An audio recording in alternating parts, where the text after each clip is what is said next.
Ladies and gentlemen, here's a great... Start over, please. You don't have to start over. I'm starting over. Sorry, Ted. Love you, man. All right.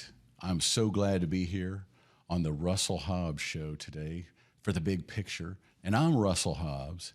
And I have a guest who I've known since like 1986, at least. He's a really cool guy. And he came late today, but we're going to forgive him because he's that cool, all right? Ladies and gentlemen, I've got Paul Slavens here, the famous and infamous all at the same time Paul Slavens of 10 Hands. He's a radio personality on KXT. He's like one of the smartest, coolest, funniest guys I know. How are you, Paul? I'm all right. I've had a little bit of a walking around. I've got to walk around this office area here, looking for your studio. So got my exercise for today. Well, I'm so glad that we're live on the air and speaking to the universe. And for those with ears to hear, I hope you hear today. So, Paul, you and I have known each other since probably '86 in Deep Ellum, and I don't see you that much, but I hear you all the time on the radio. And I see you on social media, and you're just such a cool personality. So I want to know, and I just want to know more about you. Like, where'd you grow up?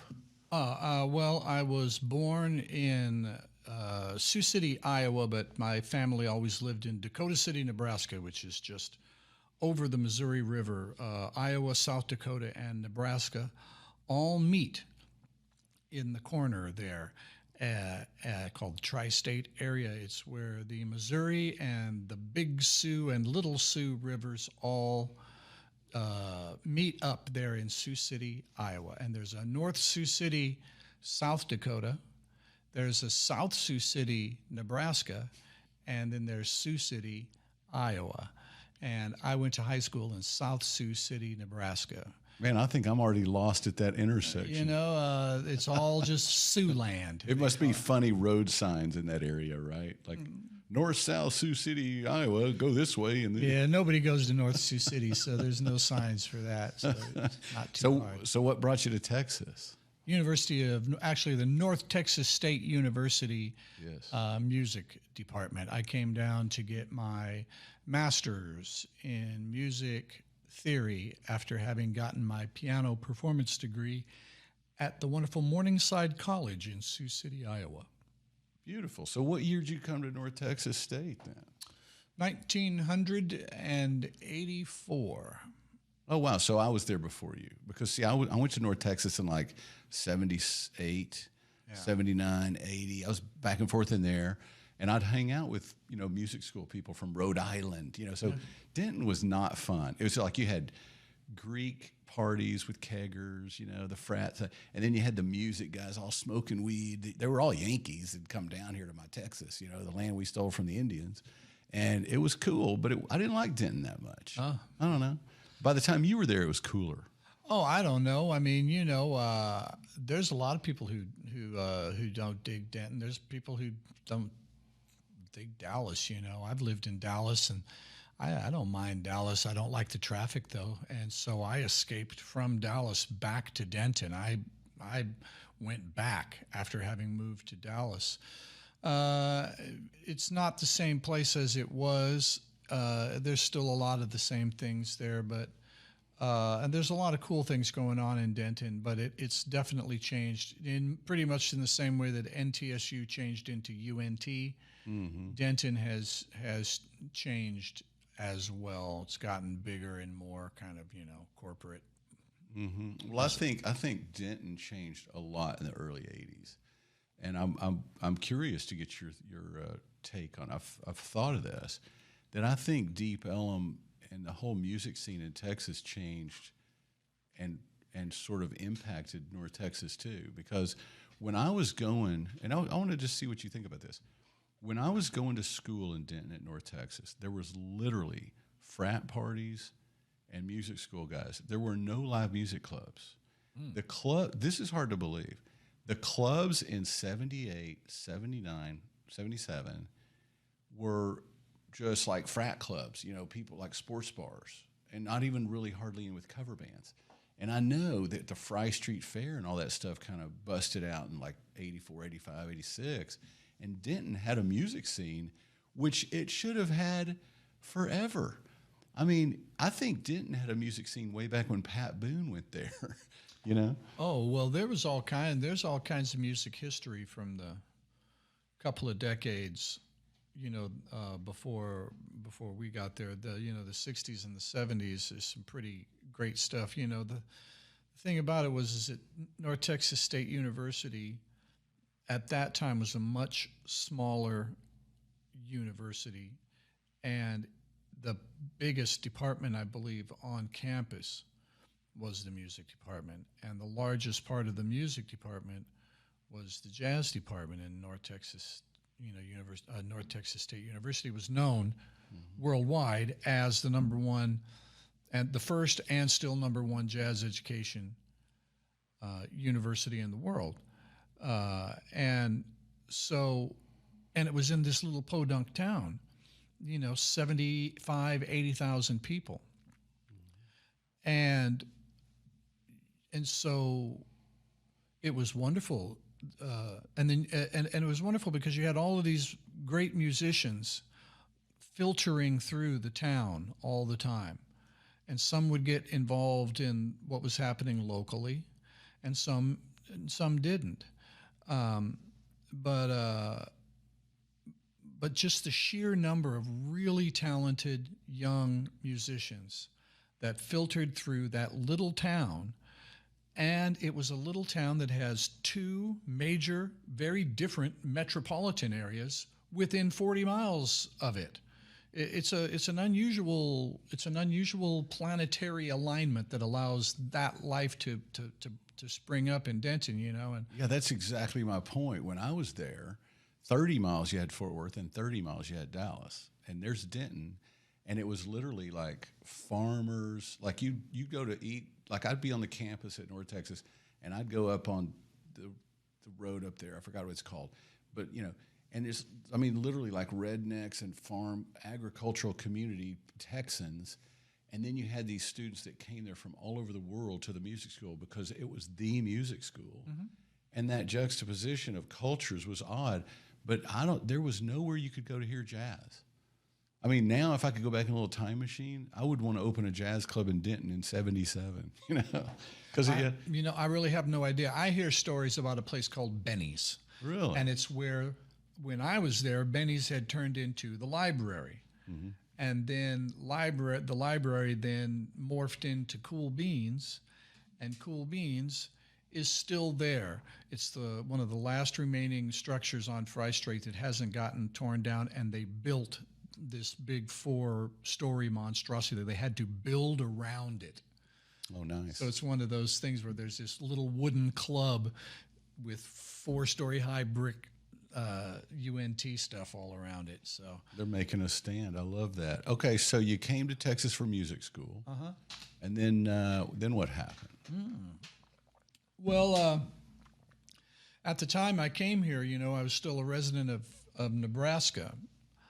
And so I came down to UNT and I did my first year of graduate work in music theory. And then the University of Texas decided to triple out-of-state tuition. And so I decided that rather than do that, I would take the requisite year to work in Texas and pay taxes in Texas to become a Texas resident. The thing about it is that at the age that I was, and with what was going on in Denton and with my music life at that time, taking a year off from school was probably not the best idea in terms of me finishing school. Because by the time that year that I had it off was over, 10 Hands had started and we were doing pretty good already, and I wasn't really all that wild about going and finishing my thesis. I was in the middle of working on my thesis, and I was like, I was a stupid kid, and I was like, I don't need my master's, man. I'm going to be a rock star, And so I never finished it. Yeah. So yeah, well that's okay because you were studying the theory of music, I got a and lot you out of actually it. got in the music world. Oh, I learned all the stuff. I just didn't jump through the final hoop to actually, get the degree. Right.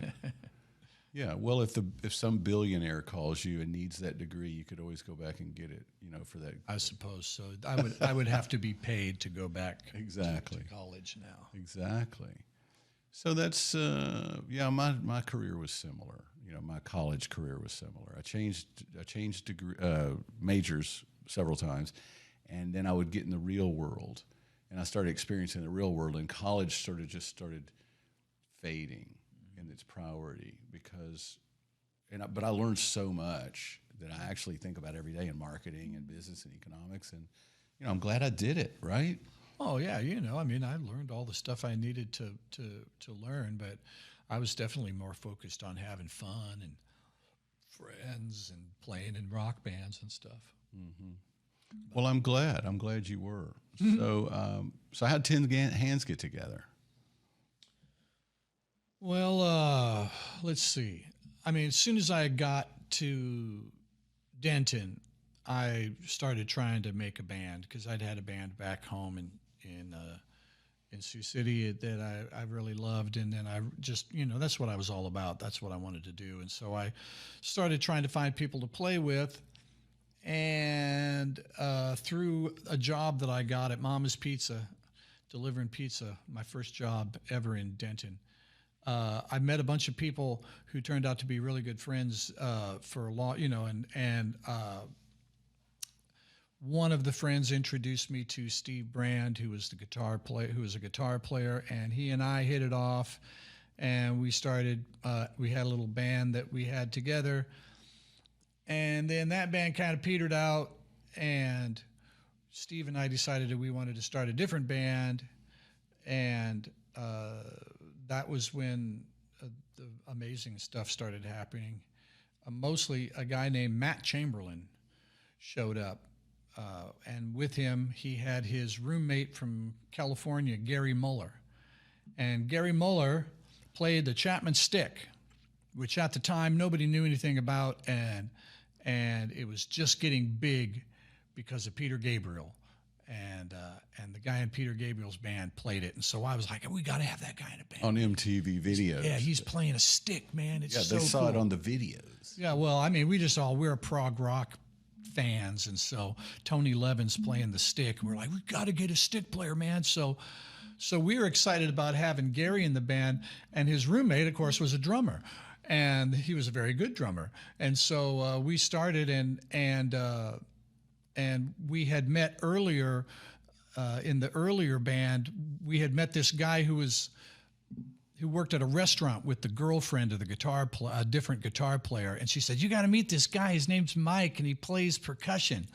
And it was Mike Dillon, and he showed up, and so he was like, "We got to get this." Mike was like, "We got to get this guy from school named Matt Chamberlain, and he's got this room. His roommate plays stick." Well, Matt Chamberlain is now more famous than all of us put together. He's like the top session drummer in the world. The other day, it was just surreal. Joni Mitchell's sitting up on stage for this thing, and there's Matt sitting behind her. I'm like, I was in a band with that dude. And so that's how we got started. Matt Chamberlain and Mike Dillon, both students at UNT, freshmen at the time, I think. And I was a grad student on break, and Steve was in school, and Gary was just a cat from California who was tagging along to change his life with his friend. And it was great. We got together, and I had a bunch of songs already, and things took off real fast. And within the first 2 or 3 months of us playing, Mike put us in contact with Tony Johnson, who was a booking agent manager guy, and he became our manager, and that made all the difference in Tin Hands. A lot of what happened with Tin Hands is because of Tony. I remember Tony. Yeah. So where were y'all's first gigs in Denton? Did y'all start playing in Denton? Yeah, we used to play at a place called Alexander's Greek Restaurant. Yeah. on Fry Street. And then we would play in the yard next to the house where everybody lived. We called it the Gone House. I actually work for UNT on the site where the Gone House used to stand. It's weird. I go to work now where I used to party the hardest. But we played at our house. We played there. We played at the Sammy House. You know, the Delta Lodge. Back then it was the Sammy House. And but then we started going down to, you know, Prophet was one of the first gigs we had. First time I ever went to Dallas was to go play at the Prophet. First time you ever went to Dallas? Yeah, I mean, the first time I ever went to Dallas, I went once in high school. Doesn't really count. But the first time I went to Dallas to do anything or to play music for sure was at the Prophet probably on a Monday night. And of course, you're referring to the world famous Prophet Bar, of Deep Ellum. So my memory is like it was y'all had every Monday night, and I think Tony probably booked it with me, but I don't remember. You know what I mean? Yeah. But I remember it was the vibe of 10 Hands, because we had, you know, Reverend Horton Heat was every Monday night for a long time. You know, I made up his name, I threw him on stage, and I was just him and his guitar, you know. Yeah.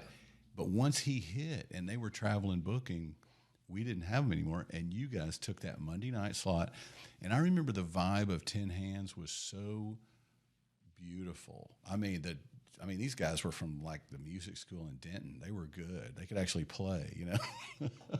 And it was this beautiful, just melodic, harmonious, magic music spilling into the streets, you know, on those lonely Mondays. Yeah. And there was really nothing there on Monday night. There was barely anything in Deep Ellum anyway. That was probably late 86. And it was like such a beautiful, and then the daylights were every Tuesday right there, right? Yeah. And it was different. It was cool, funky party.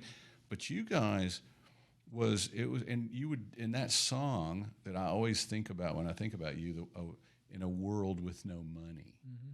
Did you write that when you were going to school then, or did that come out when the band got together? I'm pretty sure I wrote that one like early on, if not just before the band started, because I've got a cassette recording of the demo for that. To me, that song is a glimpse into your mind. See, to me I call it like a DNA song. It's sort of a statement song of kind of how you are or how you see things, who you are in a way, right? Mm-hmm. And that song, I was driving over here today thinking about this show, and I thought that song was sort of the anthem and the message of the whole Deep Ellum scene in the 80s. We wanted to create a different world from the materialistic Dallas and all the BS, and that song was like it was a rallying song, you know, for the scene, really. Yeah, well, you know, part of the lyrics of that, it goes, it's a dream, it's a cop-out, it's a wish for something that can never be. And now we're more realistic. We've grown up, right? I guess I still want to live in a world with no money, but it's a dream. Yeah, yes. Well, I'll tell you, it was beautiful. And, you know, I just what's on my heart to say right now is, musicians and artists like you give a lot to society. See, I think people are motivated to play music and get on stage for different reasons. But I think you and the 10 Hands guys are the guys that are motivated because you love music, you love making art and expressing yourselves, and you become sort of a medium of truth, you know, hopefully. I think some people get on stage because they want to make money and meet chicks and all that, you know. But I think successful ones do. But some of the successful ones actually were just motivated because of loving the music and art, but then they're all successful. But I'm saying, you know, you're one of those guys that I respect because you can just tell in the music and your whole message that you guys did it and you do it for the love of it, you know? And yeah, it's a great gift to society. Yeah, you know, I mean, I'm just a little machine that creates things. Mm-hmm. And the things that I create aren't always things that anybody wants. And I don't create them for people to want largely. I just, it's just like that's just what I do, just what I do, create, create. And, so yeah, you love it. And I do love it, but I also just do it because that's what I do. I mean, that's what comes to mind to do when I'm sitting and there's nothing to do. Yes, yes. So I'm trying to cover a lot of ground here. So you guys, the Tin Hands band came together.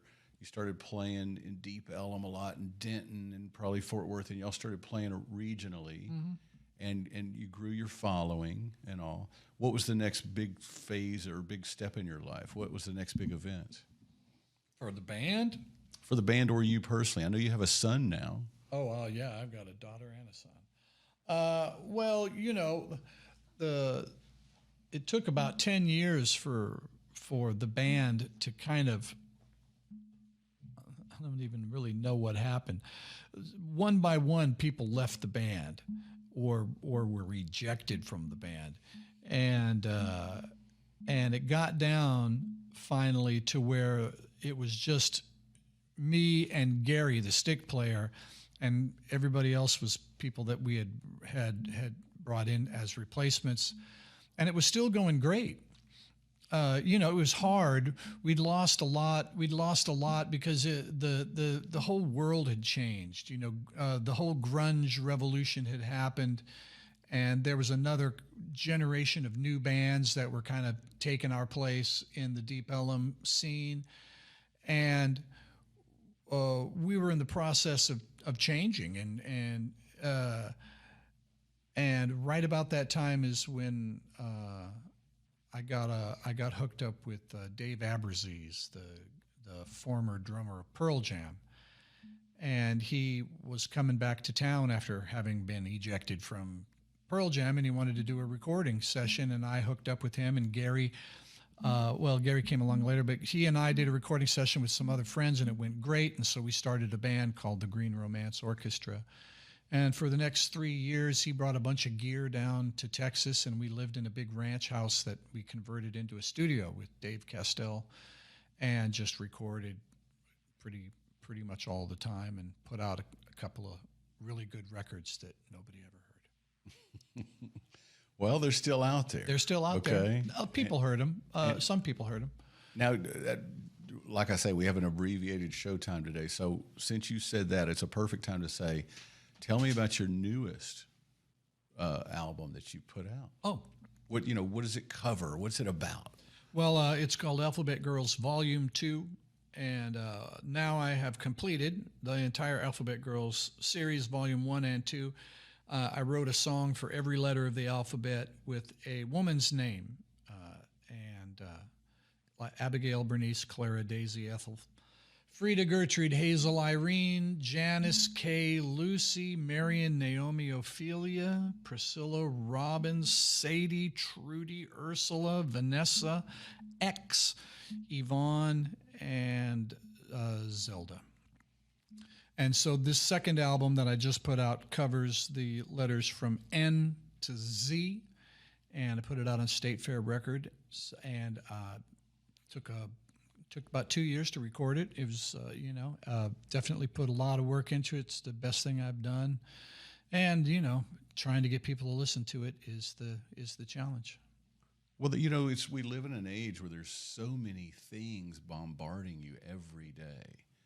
And it's can you imagine being like a big record company executive, and you got a bunch of money invested in a new product? How are we going to get anybody to listen to this thing? You got to buy a Super Bowl halftime show, I guess, right? Well, you don't sell things anymore. Right. There's nothing to sell. It's all free. I was surprised to find out that nobody wants CDs anymore. And a lot of record stores don't even carry them. I was like, hey, let's print some CDs. And the record store's like, CDs. Well, I suppose we could, and I try and sell them at gigs, and people are like, gosh, I don't know if I even have a CD player. I used to have one in the car. No, now it's vinyl. It's organic vinyl, non-toxic vinyl, or free on the on social media. Oh. They just get it all free. Well, or not even social media. There's services like Spotify, but that's their job is to charge. They get the money. Yes. They charge money so that people can listen to your music for free. That's why I'm a big fan of Bandcamp. I think Bandcamp is cool. It's a way for people to listen to your music a few times for free and to buy whatever they want, and the money goes pretty much straight to you. Very good. It's very good, bandcamp.com. If it's any kind of local music, I would say try and buy it from Bandcamp before you try and buy it from one of the bigger services.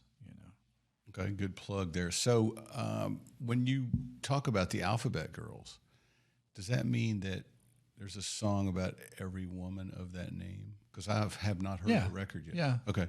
So how many of those are from true stories, true testimonials? One. Okay. Only one. That's a modest answer. Okay. No, it's only one. I don't write songs about myself. It's very rare that I'll write songs about how I feel or something that happened to me. It's like it's like in most of the Tin Hands songs, they're fairly abstract. Little man in your head, I want a world with no money. You're just talking about concepts, not, you broke my heart and I feel so bad. This is the nature of my pain. It's just not my vibe. Mm-hmm. So interesting. So we're on the home stretch here. Like I say, abbreviated showtime today. So what are you passionate about now? Blender.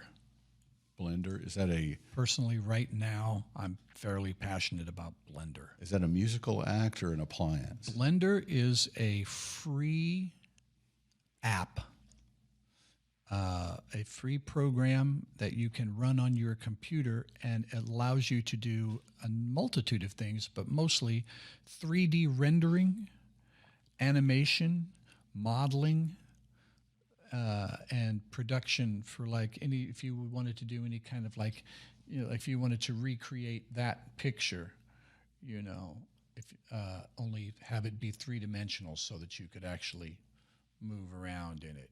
I'm going to go check that out. Model all the buildings and show you and all those. It sounds like they might actually have a program for me. I'm so low tech. I want to be able to make stuff on computers. But Blender is not for you. It's a tough one. It's a tough one, huh? Oh, it's a tough. It's a black slope. Oh, it's the toughest slope I've tried to climb in a while. But it's nice to learn.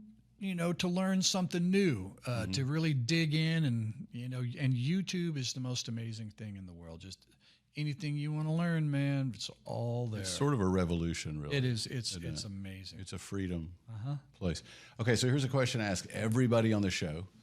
So I'm going to make it like a 2-part question. What do you think about God, and how'd you grow up with the God subject? Oh, well, I grew up going to the First Presbyterian Church of South Sioux City, Nebraska, pretty much every Sunday, choir practice on Wednesdays. My favorite week of the year was when I would go to Camp Calvin Crest for church camp for a week. It was so fun, and I loved it. When I was in my early teens, I even entertained the idea of maybe becoming a Presbyterian minister for a minute. So I grew up with a lot of church. Interesting. In terms of my feelings about God now, in a Presbyterian voice. I won't speak in a Presbyterian voice anymore. I'm a lapsed Presbyterian, I guess you could say, if there is such a thing. But let me think. I could go on and on, but I'll try and be it was impossible to be concise. We're fitting God in 36 I'm going to try to fit God into 34 seconds. I think there's something up. However, I don't believe that we as human beings have the faculties to even begin to conceptualize it. And so the best way to probably be is just happy and gratified. I love to just say thank you, to just whatever, to show gratitude. It helps.